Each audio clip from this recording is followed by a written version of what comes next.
अरे मुझे कॉलेज के लिए लेट हो रहा है, जल्दी से अपना पेन और अपनी बुक्स अपने बैग में रख लेती हूँ। अब आप सोच रहे होंगे मुझे ये क्या हुआ?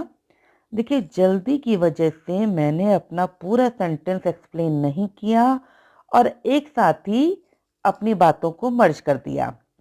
जैसे कि मैंने भी आपसे कहा कि भई पेन भी रखना है और बुक भी रखनी है। मैं आपसे ये भी तो कह सकती थी कि मैं अपना पेन रख लूँ क्योंकि मुझे कॉलेज में लिखना भी है और साथ ही साथ मैं अपनी बुक्स भी रख लूँ क्योंकि मुझे पढ़ना भी है। लेकिन मुझे लगा इतना लंबा बोलने की जगह यदि मैं इसी चीज़ को, जैसे मैंने आपको पहले बताया कि भई पेन रख लूँ और बुक रख लूँ क्योंकि लिखना है और पढ़ना है, तो ये क्या हुआ, ये बहुत जल्दी से बहुत ईज़िली मैंने अपनी बात को बिल्कुल एक शॉर्ट फॉर्म में आपके सामने कहकर रख दिया। चलिए, यहाँ मैंने आपको बताया तो आपको समझ में आ गया, लेकिन कई बार इस तरह की जो सिचुएशंस हैं वो कोर्ट में जजेस के सामने भी आ जाती हैं। तो वो किस तरीके से होती हैं और उस रूल को क्या कहते हैं, चलिए यही जानते और समझते हैं। हेलो एवरीवन, मैं डॉक्टर वत्सला शर्मा फिर एक बार अपनी विधि की पाठशाला में आप सभी का स्वागत करती हूँ और आज डिस्कस करने जा रही हूँ आपके साथ रिडेंडो सिंगुला सिंगुलिस यानी कि इंटरप्रिटेशन ऑफ स्टैट्यूट्स में से एक बहुत ही इंपॉर्टेंट मैगजिम को। देखिए, इसे प्रतिदान के सिद्धांत के नाम से जाना जाता है और इसका जो सबसे जो मेन इसका जो एक्सप्लेनेशन दिया गया था वो ऑसबॉर्न की कंसाइज लॉ डिक्शनरी में दिया गया और इसका मीनिंग बताया गया गिविंग ईच टू ईच, यानी कि प्रत्येक को प्रत्येक का प्रतिपादन। तो देखिए, अभी आपको यहाँ पर क्लियर हुआ होगा मेरे एग्जाम्पल से, गिविंग ईच टू ईच। जैसे कि मैंने सेंटेंस बोला था कि मुझे अपना पेन और किताबें। तो देखिए यहाँ पर क्या था, स्टार्टिंग में एक ही सेंटेंस के अंदर हमने दो अरेंजमेंट की बात की, हमने दो चीजों के बारे में बताया। लेकिन उसके ही उसी सेंटेंस के दूसरे पार्ट में फिर मैंने दो बातें कही, यानी कि मैंने दो ऑब्जेक्ट बता दिए। क्या क्या था कि लिखना है और पढ़ना है। तो देखिए, यही जो रूल है रिडेंडो सिंगुला सिंगुलिस यहीं पर एप्लीकेबल होता है, गिविंग ईच टू ईच।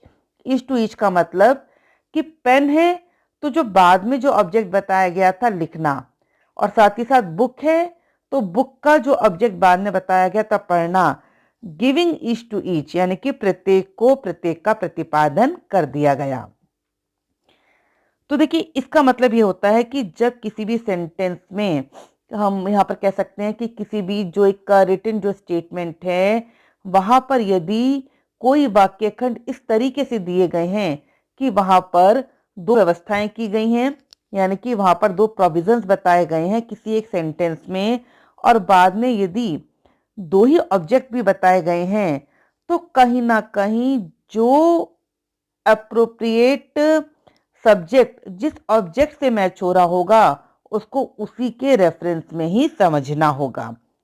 मैं इसको आपको एक एग्जांपल से समझाती हूँ। जैसे कि कहा गया कि भाई engineer, policeman and doctor in a hospital. तो देखिए, अब यहाँ पर इन अ हॉस्पिटल, तो इन अ हॉस्पिटल में यहाँ पर मेनली क्या होगा, बात तीनों की जा रही है। लेकिन जब हम केवल हॉस्पिटल से रिलेट कर रहे हैं तो यहाँ पर किसको ले रहे हैं, हम डॉक्टर को, यानी कि हॉस्पिटल केवल डॉक्टर्स पर अप्लाइज हो रहा है, इंजीनियर और पुलिसमैन पर नहीं। इसको एक बहुत और इंटरेस्टिंग एग्जांपल से और समझते हैं। जैसे कि देखिए, फिर यहाँ पर आप जो स्टेटमेंट देख रहे हैं, यहाँ पर लिखा हुआ है कि इफ एनीवन शैल ड्रॉ और लोड एनी स्वॉर्ड और गन। मतलब यदि कोई व्यक्ति या तो निकाल रहा है या लोड कर रहा है, और क्या, तलवार को या फिर बंदूक को। तो देखिए, यहाँ पर हमें बिल्कुल क्लियर हो गया है कि यदि ड्रॉ की बात की जा रही है तो ये नेचुरल सी बात है कि अंडरस्टूड है कि यहाँ पर इसको हम स्वॉर्ड यानी कि तलवार से ही रिलेट करेंगे, और जब लोड करने की बात आ रही है तो कहीं ना कहीं यहाँ पर गन की बात की गई है, क्योंकि हम सभी जानते हैं कि तलवार को तो लोड नहीं किया जाएगा, है ना। तो यहाँ पर इससे ये क्लियर हो जाता है कि जब कहीं पर भी दो सब्जेक्ट दिए गए हों या दो प्रोविजन दिए गए हों और यदि साथ ही साथ दो ऑब्जेक्ट भी दिए गए हों, तो कौन सा सब्जेक्ट कौन से ऑब्जेक्ट के साथ में सिस्टमैटिक तरीके से मैच करेगा, यही बताना ही रिडंडो सिंगुला सिंगुलिस कहलाता है। और ये किसकी रिस्पॉन्सिबिलिटी है?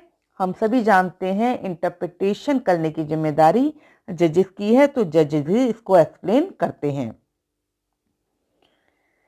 इसको एक और यदि एग्जांपल से समझते हैं कि यदि ए नाम का एक पर्सन अपनी प्रॉपर्टी को और अपनी कैसी प्रॉपर्टी को, रियल एंड पर्सनल प्रॉपर्टी को बी नाम के पर्सन को डिवाइस एंड बिकित यानी कि उत्तरदान और अर्पण करता है। तो देखिए यहां पर पहला वर्ड क्या है, पहला उसने क्या किया है, बी को डिवाइस किया है। तो डिवाइस, अब देखिए लास्ट में देखिएगा दो तरह की प्रॉपर्टी लिखी है, रियल एंड पर्सनल। तो अब जो डिवाइस हमारा क्या आ गया, पहली तरह की प्रॉपर्टी यानी कि रियल प्रॉपर्टी। उसने क्या करा, रियल प्रॉपर्टी को डिवाइस किया है, और जो पर्सनल प्रॉपर्टी थी उसने उसको विकृत किया है यानी कि उसको अर्पण किया है। तो यहां पर हमें ये बिल्कुल क्लियर हो गया कि यदि स्टार्टिंग में दो ऑब्जेक्ट बताए गए हैं, या कहीं पर भी मान लिया पहले दो सब्जेक्ट दिए गए हैं और बाद में उससे रिलेटेड जो दो अप्रोप्रिएट वर्ड दिए गए हैं, तो उनको सिस्टमैटिक तरीके से मैनेज करना ही रिडंडो सिंगुला सिंगुलिस कहलाता है। एक बहुत लीडिंग केस हुआ था, कॉमनवेल्थ वर्सेस बार्बर। उस सिद्धांत में भी यही कहा गया कि यदि एक वाक्य यानी कि एक सेंटेंस में बहुत सारे डिफरेंट पोर्शन दिए गए हों, ठीक है, या फिर बहुत सारे डिफरेंट सेंटेंस दिए गए हों जो कि रिस्पेक्टिवली उसी ही जो हमारा पूरा जो सेंटेंस दिया गया है उसमें ही अदर पोर्शन से जो चीजें हमारी रिलेट हो रही हों, तो हमको उनको सिस्टमैटिक तरीके से रिलेट करना होगा, चाहे ग्रामेटिकल कंस्ट्रक्शन कोई अदर मीनिंग ही क्यों ना निकाल रहा हो। मतलब कहने का मतलब ये आ गया कि जो बातें मतलब कहीं पर भी जब एक से ज्यादा प्रोविजन दिए गए हैं, तो बाद में जो भी उससे रिलेटेड चीजें दी गई हैं उनको सिस्टमैटिक मैनेज करना जरूरी होता है।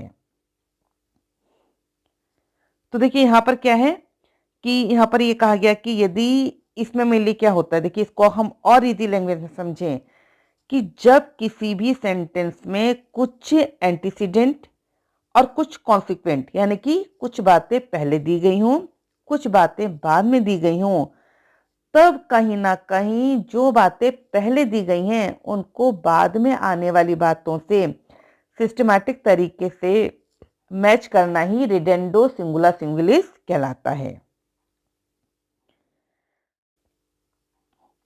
यहाँ पर यदि हम एक लीडिंग केस की बात करें तो कोटेश विट्ठल कमत वर्सेस के रंगप्पा मलिंगा का केस 1969 का बहुत इंपॉर्टेंट है, जहां पर कॉन्स्टिट्यूशन के आर्टिकल 304 के प्रोविजो के बारे में बताया गया था। और देखिए यहाँ पर दो वर्ड दिए गए थे, एक बिल और अमेंडमेंट पहले और बाद में, जिसको हम एंटीसीडेंट यानी कि पूर्ववर्ती भी कह सकते हैं, और बाद में ही सेकंड पार्ट में क्या कहा गया था कि इंट्रोड्यूस्ड और मूव्ड, यानी कि इनको हम कॉन्सिक्वेंट या हम इनको बाद की बातें कह सकते हैं। तो अब देखिए रिडंडो सिंगुलर सिंगुलिस के साथ से क्या हो गया कि हमको बिल और अमेंडमेंट को इंट्रोड्यूस्ड और मूव्ड के साथ में मैच करना है। तो यहाँ पर ये बिल्कुल क्लियर हो गया कि जो बिल वर्ड है, क्योंकि वो पहले आया है और सेकंड पोर्शन में पहले वर्ड कौन सा यूज किया गया है, क्या ऑब्जेक्ट बताया गया है, इंट्रोड्यूस्ड। तो इसका मतलब हो गया कि जो इंट्रोड्यूस है वो बिल पर एप्लीकेबल होगा और जो मूव्ड वर्ड है वो अमेंडमेंट पर एप्लीकेबल होगा। तो बिल्कुल इजी वर्डिंग में मैं आपसे केवल इतना ही कह सकती हूँ कि यदि कहीं पर कोई भी रिटन स्टेटमेंट है और उसमें किसी एक सेंटेंस में एक से ज़्यादा प्रोविज़न दिए गए हैं, बाद में उसी सेंटेंस के ही सेकंड पार्ट में उसके ऑब्जेक्ट भी बताए गए हैं, तो कौन सा पोर्शन किस ऑब्जेक्ट से मैच होगा, यही बताना ही रिडंडो सिंगुला सिंगुलिस कहलाता है। आशा करती हूँ कि आपको ये टॉपिक क्लियर हो गया होगा। आप डिस्क्रिप्शन बॉक्स में लिंक को ओपन करके हिंदी और इंग्लिश में नोट्स भी डाउनलोड कर सकते हैं। Thank you so much for watching the video.